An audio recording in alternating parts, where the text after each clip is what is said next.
This week we will have 3 problems. The first problem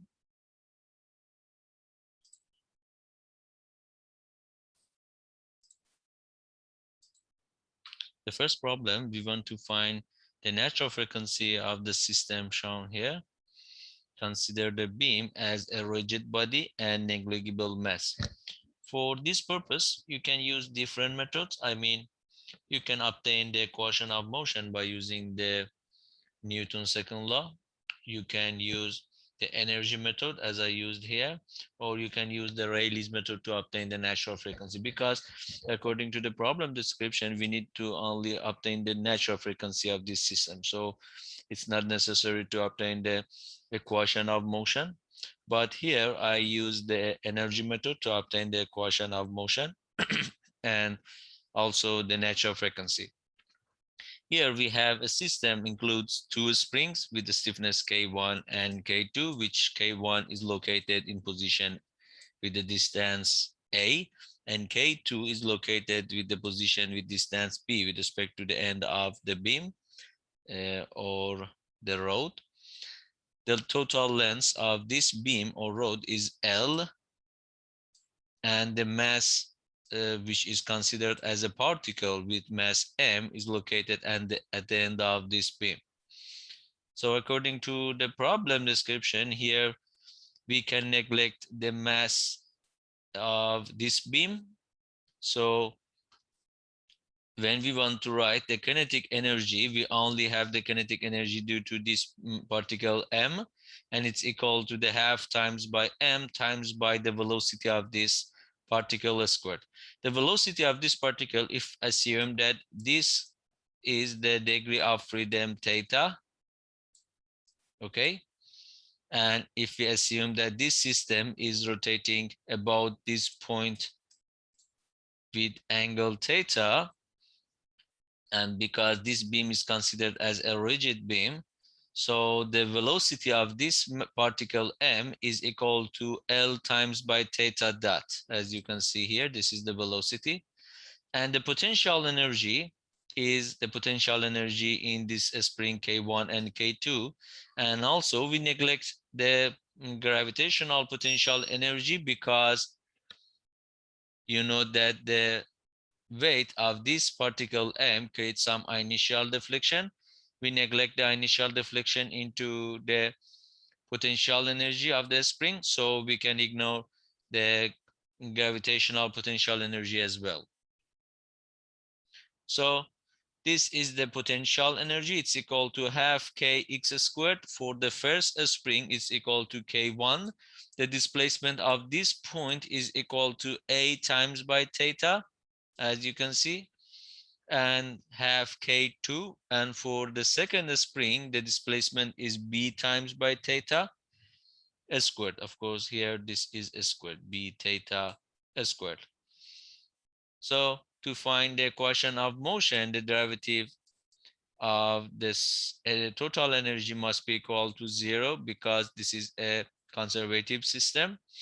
The derivative of t plus u with respect to time must be equal to 0. So the derivative of ml squared theta dot squared divided by 2 plus the derivative of u, which is k1a squared theta squared plus k2b squared theta squared divided by 2 must be with respect to time must be equal to 0. So we can calculate this derivative. It's easily can be obtained. M and L are constant, K1 and A are constant, K2 and B are constant. So only theta dot and theta will have derivatives with respect to time. The derivative of theta dot squared is 2 times by theta dot times by theta double dot. The derivative of theta squared, which is 2 times by theta times by theta dot.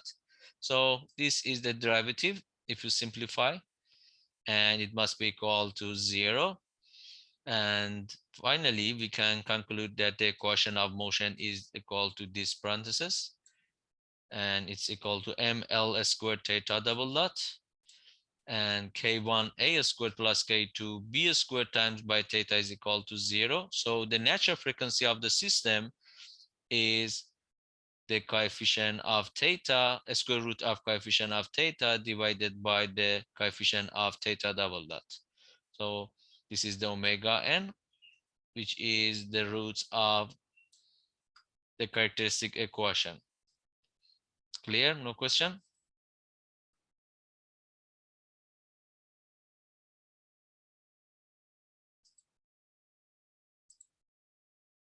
Okay.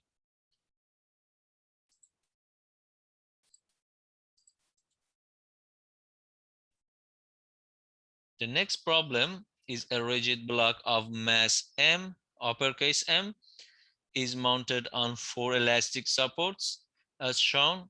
A mass with lowercase m drops from a height L and adheres to the rigid block without rebounding.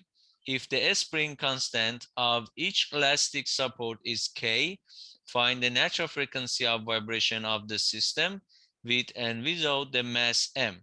Also find the response of the system after the mass M drops. So here we have 4 springs. I mean, the elastic foundation considered as these 4 springs with the stiffness K. So the total stiffness of the system is 4 times by K, because these are 4 considered as a 4 parallel springs. And the frequency, the natural frequency of the system is equal to a square root of K divided by M, which K is the K equivalent in fact, and it's equal to 4 times by K. For the case with mass M, the mass of the system is equal to uppercase M plus lowercase m, so it's easily this term. And without mass M, the equivalent mass of the system is equal to only the uppercase M. So this is the natural frequency of the system with and without mass M, lowercase m. And the next step, we need to obtain the response. For this purpose, we need to obtain the initial condition. Here, when this particle m with lowercase mass, lowercase m achieve to this point, before the impact, it has some velocity. The velocity from dynamics you can calculate is equal to a square root of 2 times by GL. And you can find the velocity here because it's released at rest from this height. So at this point, if you write the, for example, if you use the energy method, you can write the energy at this level. The energy is equal to mgl,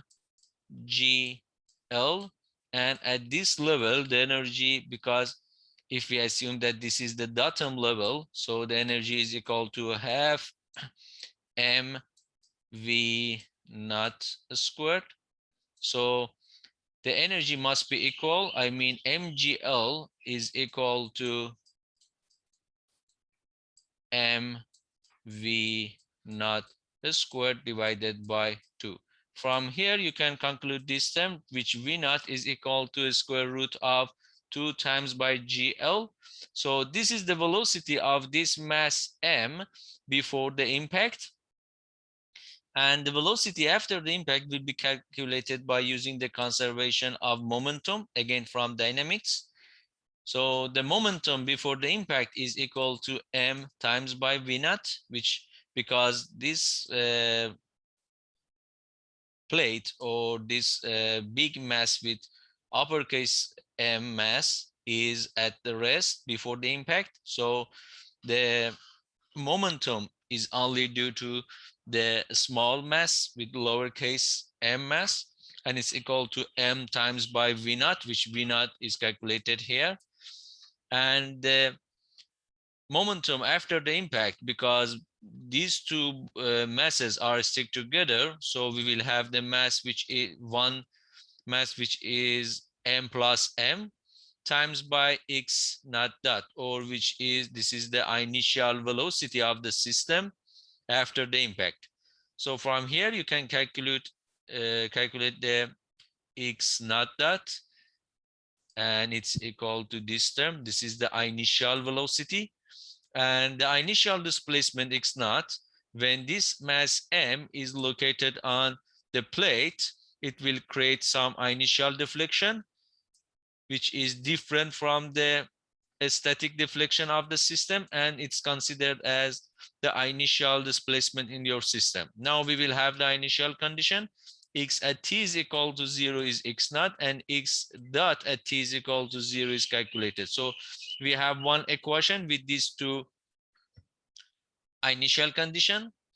Also, we have the stiffness of the system. So we can substitute into this equation to obtain the response.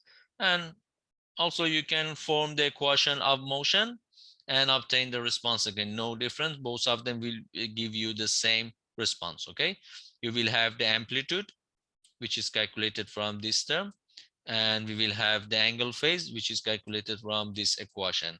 You have x naught dot x naught and omega n, which is this term. This is the omega n. You can substitute and calculate the response. Okay, any question? Is it clear?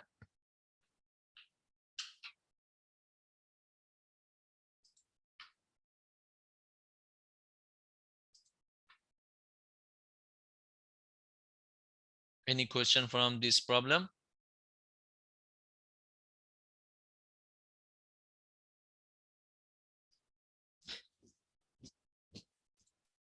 Okay.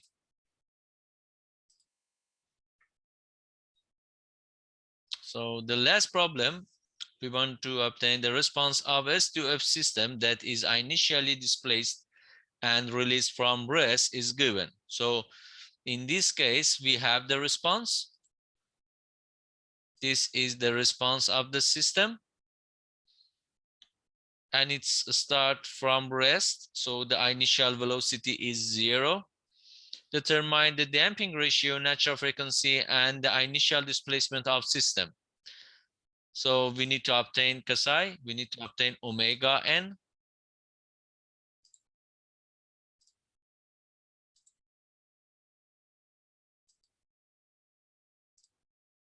We need to obtain omega n and also the initial displacement, which is x naught. So xt, the response for a system, for a STOF system, is in this general form, as you know. It's equal to this term. So we can use the equation of the response. The uppercase x naught, or the amplitude, is equal to this equation, which is x naught squared omega n squared plus v naught squared plus 2 times by x naught v naught psi omega n. So we need to calculate omega n, we need to calculate x naught and also the psi. And v naught is 0 according to the problem description, because it starts from rest. So the angle phase phi naught is equal to this term. Again, we have x naught, which is unknown. We have omega n, which is unknown, and also psi, which is unknown. So again, this term v naught is 0. So we can use this data, and also we can use this information here. According, if you compare the left hand side and right hand side of this equation, you can see that x naught is equal to this term. This is the amplitude, which is 0.06 minus psi omega nt. Here we have minus 40. So psi omega nt is equal to this term, which is 4. Omega n times by square root of 1 minus psi squared. This term is equal to 3. And phi naught is equal to 1.2. So if you compare these results and simplify and use this equation, you can obtain your unknowns. If you start from phi naught, from the angle phase, which is 1.2 radian or 68.78 degree, you can convert it. And then you can substitute here and simplify. When v naught is equal to 0, tangent inverse of x naught omega n times by square root of 1 minus psi squared divided by psi omega n x naught. This x naught omega n will be cancelled out with this x naught omega n. So only we will have the square root of 1 minus psi squared, this term divided by psi, it must be equal to 2.57, which is the tangent of this angle, okay? Because we have phi naught, so the tangent of phi naught is equal to 2.57, and it must be equal to this term. So from here, we can obtain the psi or damping ratio, the first unknown. The second one, here in this term, the coefficient of t in sine function is omega n times by square root of 1 minus psi squared. We have psi calculated from here, from previous part. It must be equal to 3, which is this term. So here we have one unknown, omega n, and omega n can be calculated here, 3.21 radian per second. And finally, we can use x naught, the equation for x naught in this term, and simplify the v naught, because v naught is 0. So this term is 0, this term is 0, and only we will have x naught squared omega n squared divided by omega n multiplied by square root of 1 minus psi squared. We have psi, we have omega n.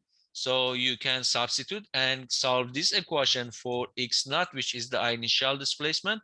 And you can extract that x naught is equal to 0.056 meter. Okay. Any question from this problem? Is it clear?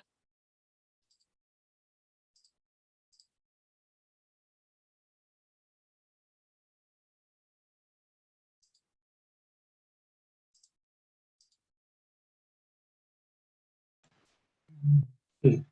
What do you get the 2.57? Sorry, I can't hear you.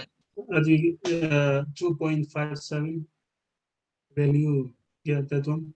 For this term, Yeah. the phi, it's the tangent of 68.7 degree. Okay. I mean, here we have phi naught is equal to tangent inverse of this term. Okay.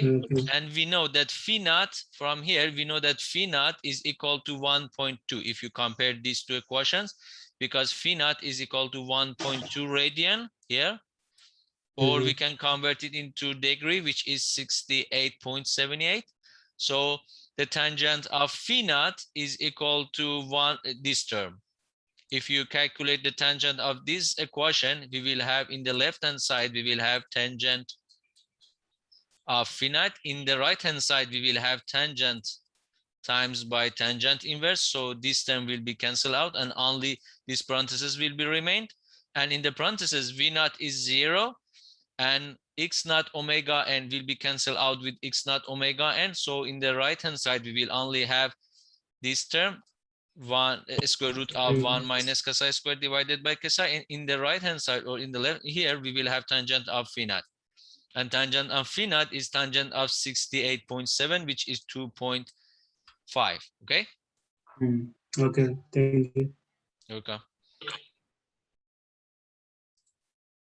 Any other question?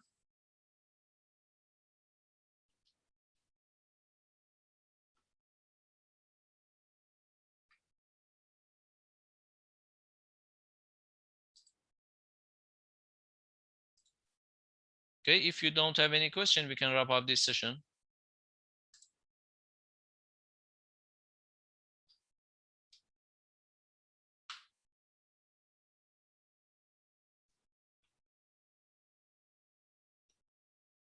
And regarding your tutorial, please submit your solutions.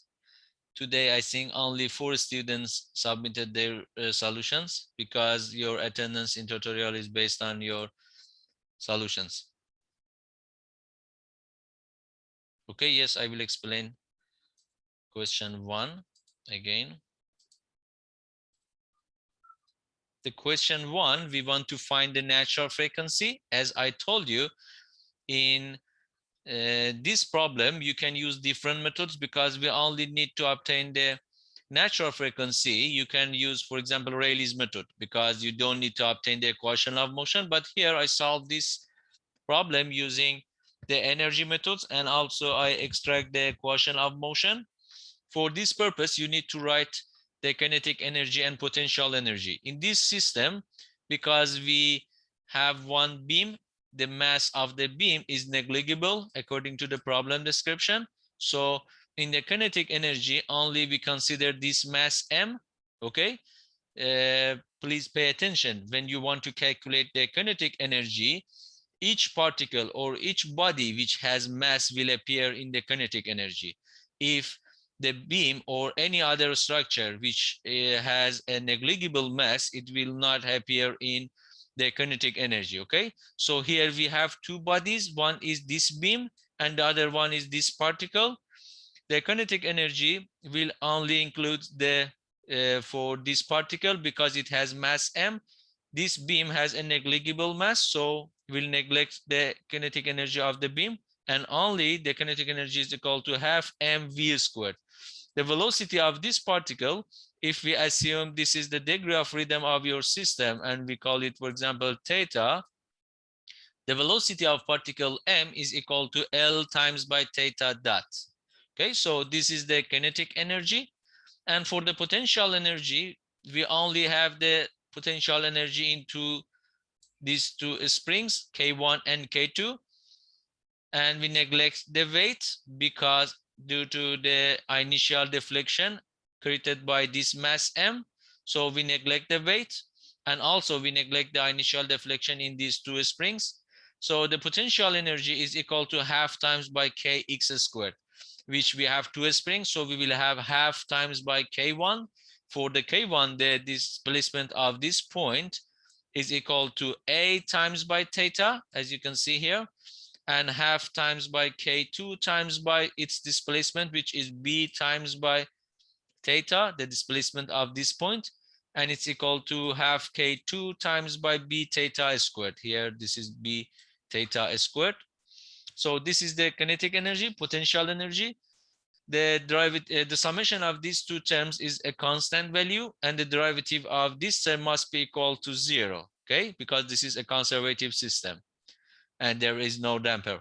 So the derivative of this term with respect to time is equal to 0. The derivative of kinetic energy plus the derivative of the potential energy with respect to time is equal to 0.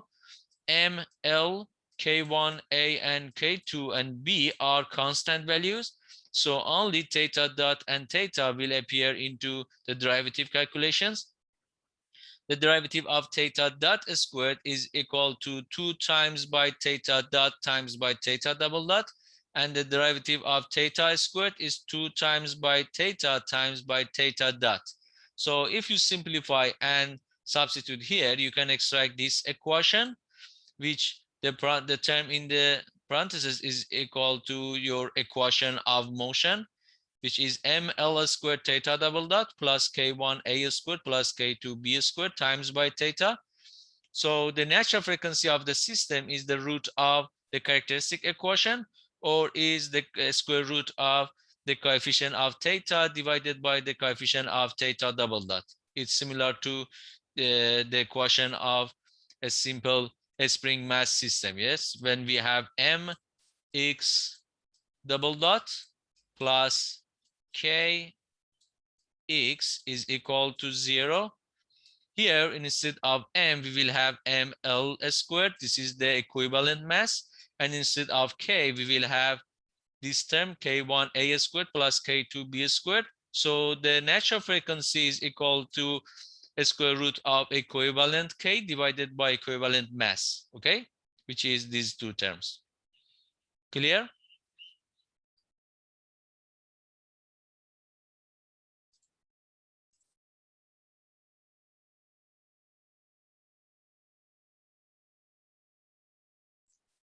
No question? Okay. Any other question?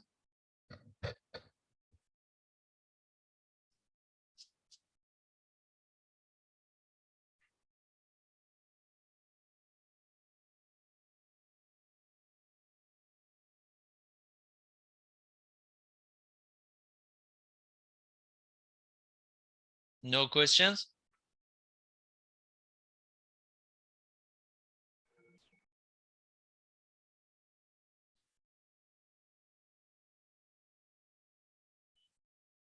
Okay. Thank you. I will upload the videos, the recorded videos for the lecture and tutorials by tomorrow, and I will announce on Moodle, and then you can go through to the recorded videos. And please let me know if you have any questions or any problems. You can send me a message on Viber, or you can send me an email, and then we can discuss more if you need. Okay, thank you for your attention and have a good weekend. Thank you. Bye.